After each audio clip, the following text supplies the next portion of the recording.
Selamat pagi. Pagi. Gimana kabarnya hari ini? Baik. Tuhan baik ya. Ya. Oke, sebelum kita memulai pelajaran, mari kita berdoa dulu.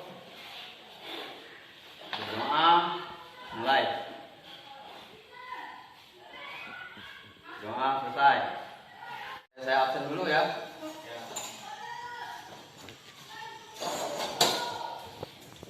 Derli, Hadir Pak. Priwen, Hadir Pak. Revi, Hadir Pak. Eni, Hadir Pak. Erik. Hadir Pak. Buka saja bukunya, kita lanjutkan. Semua bawa buku paket kan? Ya. Ya, buka halaman 44, buku paketnya, buku siswa. Jadi pelajaran kita hari ini adalah memahami dan mencipta cerita fantasi. Nah, sebelumnya ada yang tahu apa itu cerita fantasi? Belum Pak. Belum tahu. Mari kita baca di situ deskripsinya. Nah, cerita fantasi merupakan salah satu genre cerita yang sangat penting untuk melatih kreativitas siswa.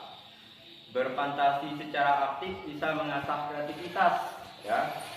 Jadi nanti kalian bisa menjadi penulis yang handal. Ada yang pernah nonton film Harry Potter? Pernah. Nah, bagus kan ceritanya? Ya. Nah, itu diambil dari novel. Itu juga merupakan contoh dari cerita fantasi, di mana yang sudah difilmkan. Kita juga Indonesia punya penulis hebat. Nah, namanya siapa? Siapa namanya?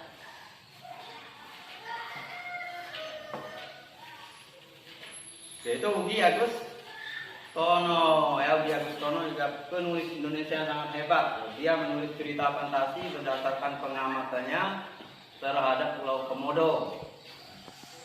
Apa judul ceritanya? Di buku kalian ada di kekuatan Eva Nataga. Nah, jadi dari pengertian tadi, apa itu cerita fantasi? Pengertiannya dulu. Ada pengertian cerita fantasi. Cerita fantasi adalah cerita yang diciptakan berdasarkan proses imajinasi dari pengarang, ya. Jadi tidak benar-benar terjadi, hanya khayalan, ya. Itu cerita fantasi. Nah, sekarang kita ke mengidentifikasi cerita fantasi. Seperti apa cerita dikatakan cerita fantasi ini? Coba kalian baca di situ di buku siswa 2 cerita fantasi yang ada di buku tuh, coba dibaca. Yang sudah saya suruh baca, apa yang kalian dapat? Ciri-ciri cerita fantasi, coba.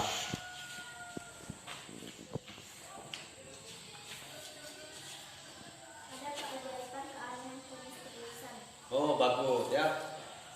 Bagus. Itu salah satu ciri dari cerita fantasi. Nah, itu bisa kita dapatkan dari cerita pertama tadi, tiba-tiba ekor nataga mengeluarkan api. Itu ajaib atau misterius. Di satu ya ciri cerita fantasi. Ada lagi yang lain? Coba yang lain. Menggunakan berbagai latar, lintas ruang dan waktu. Menggunakan latar lintas ruang dan waktu. Latar itu tempat terjadinya cerita itu. Jadi cerita fantasi tidak terbatas. Misalnya harus zaman 2021, harus zaman 2021. Jadi tiba-tiba nanti keluar langsung ke zaman penjajah. Kan ada di cerita fantasi yang satunya lagi. Tiba-tiba kembali ke zaman penjajahan Belanda. Itu cerita fantasi. Cirinya juga. Ada lagi? Tokohnya unik, ada kesaktian.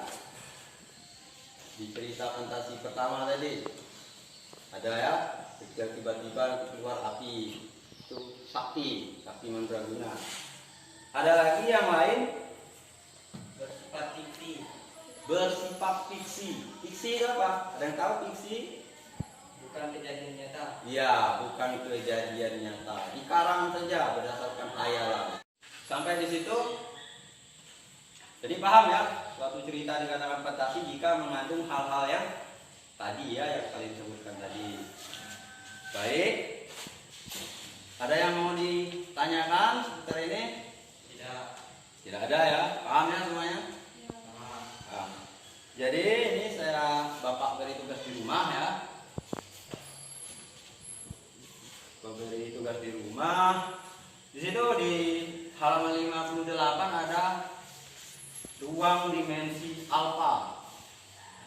Ya, cerita fantasi ruang dimensi alfa. Nah, di rumah coba kalian cari tahu atau kalian catat, kalian pahami ceritanya. Apa saja hal kejadian anehnya atau kemisteriusannya. Kemudian latar lintas waktunya. Kemudian ada hal unik apa yang terjadi di cerita itu. Ya? Ya. Untuk membuktikan bahwa cerita itu cerita fantasi ya. Ini itu saja, minggu depan dikerjakan, nanti kita bahas lagi ya. Ya. Ya.